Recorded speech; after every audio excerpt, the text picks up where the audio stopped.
paciente influencia também? E qual é uma idade limite que seria seguro, então, fazer esse procedimento? Então, a questão principal é a chance que você tem de obter sucesso, né? Hoje, a gente pode colocar que até os 42 anos a gente tem chances mais ou menos palpáveis. Eu diria que depois de 42 anos as chances caem para cifras muito pequenas. A gente tem acesso hoje a algumas ferramentas que ainda não estão 100% na prática, mas a gente já tem acesso no Brasil, várias clínicas oferecem a biópsia do embrião, por exemplo. Antigamente a gente fazia biópsia no terceiro dia, o embrião tinha 8 células, você tirava uma célula, era um trauma como se você pegasse uma pessoa e mandasse fazer um exame onde arrancasse um braço. Aí lá, é normal, só que aí a pessoa já está mutilada.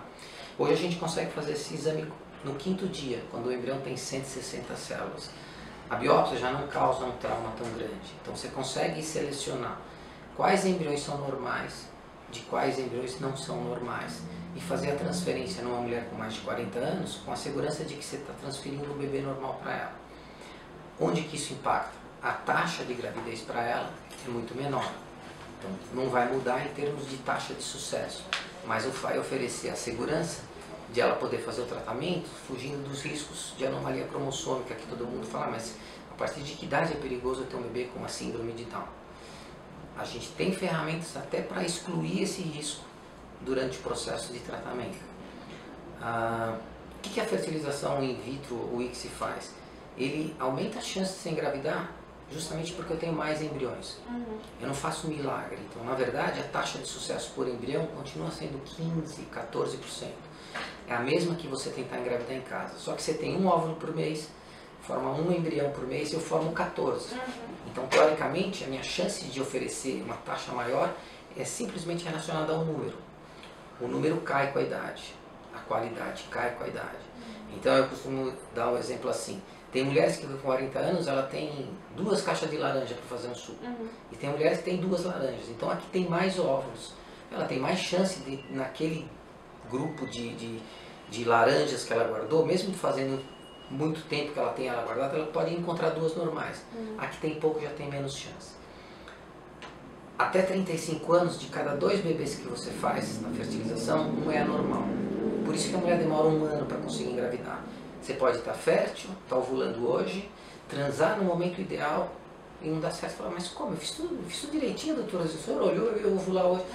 Seu óvulo pode não ser normal. O esperma que penetrou ele pode carregar uma genética alterada. Então, o ser humano, como eu falei no início, ele não tem essa eficiência do ponto de vista reprodutivo. Até os 35, de cada 2, um não é normal.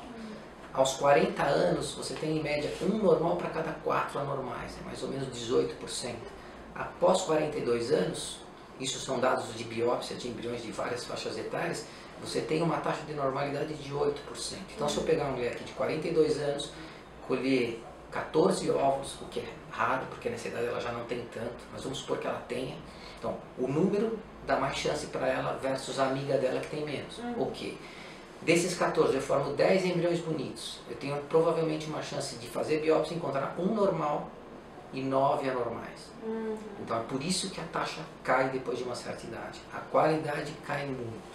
Não é a quantidade, sim a qualidade que importa. Isso, as duas coisas. Pode ter 20 e nenhum deles prestar. É que é o que acontece nesse grupo. Depois dos 42, elas às vezes fazem 1, 2, 3 tratamentos, examinam os bebês, 100% são anormais. Não vão fazer de novo. 100% são anormais. Aí elas acabam aceitando ir para um tratamento onde elas vão receber, e agora o Conselho Federal de Medicina determinou algumas regras para poder compartilhar óvulo. Então elas vão poder receber doação de gameta, e aí sim, respeitando as características de cor, tipo sanguíneo, a gente tenta fazer um match quase perfeito, ela vai receber óvulo de alguém que pareça com ela, e aí ela vai ter a taxa de 60% igual a da doadora, que tem 30 anos, e não a taxa de 1%, que é da idade dela. E a hipótese do casal não vamos supor, se nenhum dos dois faz um material assim, viável para inseminação ou para fertilização, para ICSI, né? Qual que é o procedimento tomado?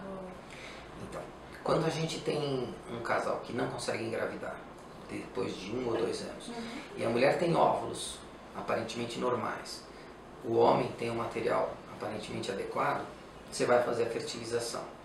A qualidade dos embriões que se formam está relacionada à qualidade dos gametas. Então você tem um grade, você tem uma nota que você dá dia após dia. No primeiro dia você vê o sinal de fertilização, no segundo você vê que esse embrião clivou em 2, 4 células, no terceiro dia você avalia a qualidade. Então se você tem um casal que você faz uma vez o tratamento e a qualidade embrionária é ruim, você muda a medicação, você tenta fazer um tratamento, novamente, qualidade embrionária ruim, não consegue gravidez. Então, um dos gametas tem problema, ou é o homem. Esse tipo de casal, a gente não tem muito recurso para fazer, porque se você tem um embrião que tem uma qualidade ruim e que não consegue engravidar, você vai tratar ou o homem ou a mulher. Então, vamos supor, numa situação especial, o homem tem varicocele, que é um aumento do número de veias na bolsa escrotal, que oferece uma temperatura um pouco maior e aquela fábrica não trabalha na temperatura ideal. Normalmente a fertilização in vitro consegue corrigir esse tipo de problema e oferecer a gravidez, mas vamos supor que ele fez 2 tentativas e a qualidade não foi boa. Ele pode operar, você vê se a cirurgia vai trazer uma melhora de qualidade para o sêmen dele. Se for a mulher, a gente fica sem alternativa, porque existem hoje alguns estudos mais recentes com algumas vitaminas, com coenzima Q10, DHEA, tem algumas substâncias que a gente tenta usar para melhorar um pouquinho a qualidade feminina. Mas o que a gente vê na prática é que se repete ciclo, ela não consegue engravidar, ela vai procurar outra clínica, ela não consegue engravidar. Então, quando um dos dois não tem a matéria-prima, geralmente a gente não tem alternativa para oferecer, a não ser caminhar para a ovo-doação. Os medicamentos usados, eles podem ser oferecidos pelo SUS, mesmo num tratamento particular? Então, no Brasil a gente ainda não tem essa alternativa. Tem alguns serviços ligados a universidades que tentam oferecer o que a gente chama de um tratamento mais amigável, com menor valor, com uma parte das drogas subsidiadas pelo sistema de saúde, mas na prática a gente vê que assim, a fila é imensa. Isso não dá conta de 0,1% da população. Então a gente tem serviços onde a gente tenta baratear o custo, tem universidades, a faculdade, a Fundação do ABC tem serviço, a USP tem serviço, a Paulista tem serviço, mas na prática a gente vê que não consegue atender esse segmento. Então basicamente, a maioria das vezes o paciente tem que arcar com a medicação, que é uma medicação extremamente cara. Uma das indústrias tem até um projeto chamado Acesso, onde ela tenta dar acesso a casais com menor receita, passa por uma auditoria financeira, por uma empresa terceirizada, e se você realmente tem um ganho anual pequeno, eles oferecem 50% de desconto no medicamento deles. Então assim, tem algumas iniciativas bacanas nessa área, mas na prática é um custo bastante elevado. A nível nacional, né? Então vamos falar de Brasil. Como que a pessoa que está em outro estado e que está procurando fertilização, está procurando a ICSI, como que ela pode identificar um bom profissional para ela se tratar? Hoje a gente tem centros de reprodução pelo Brasil inteiro e como é uma especialidade bem super especializada, quase todos esses elementos, essas pessoas viajam para os mesmos congressos, então eu diria que o Brasil está muito bem servido de profissionais nessa área. Eu acho que o importante é verificar junto ao CRM se o cara realmente é um especialista daquela área, é verificar quais são os títulos que ele tem, para ver se ele realmente milita na área, como dentro do sistema de saúde que a gente tem no Brasil, que hoje os convênios praticamente acabaram com ele no sentido de colocar preço e preços baixos para o cara poder atender. Muita gente enxerga a reprodução como uma alternativa para poder ganhar um pouco mais. Então, existe um estímulo das clínicas, dos laboratórios, para que profissionais entrem nesse meio mesmo sem ter preparo adequado, porque eles vão prescrever o medicamento, vai aumentar as vendas, o cara do centro de reprodução vai orientar ele meio que, né, dar uma assistência por telefone, porque ele vai trazer um paciente para usar aquela clínica e vai gastar dinheiro lá.